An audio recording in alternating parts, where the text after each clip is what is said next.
Now the temperatures are dropping in May, it's a great time to get out into the garden. The garden's crying out for love, attention and care in New South Wales and ACT. Here's a list of what you could be growing, sowing or harvesting in your garden this month.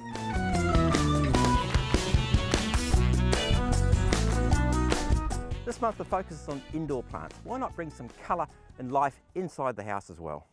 Cyclamens are a great choice of vibrant colour. They come in white, pink and purple.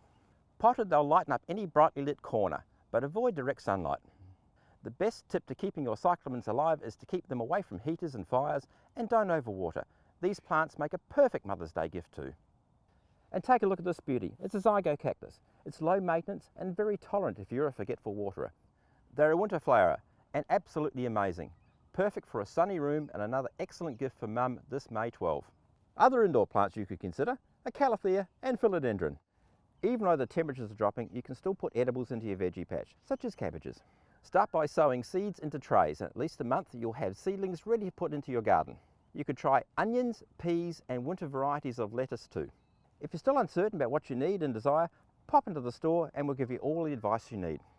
And don't forget our perfect plant promise. All our plants, except for seedlings, are guaranteed for 12 months. You can bring them back anytime if you're not satisfied with your receipt and we'll refund them.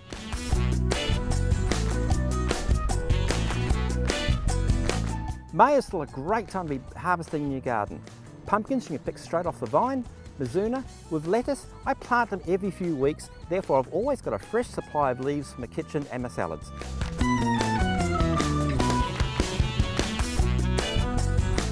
If you're thinking about planting roses, this is the perfect time to get your garden beds ready. Plant them in full sun with good drainage.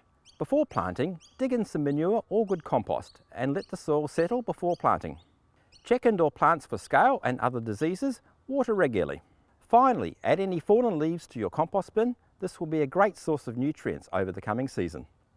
In May, the weather's not too hot or too cold. It's a great time to get out into your garden. So get out there this weekend and enjoy it.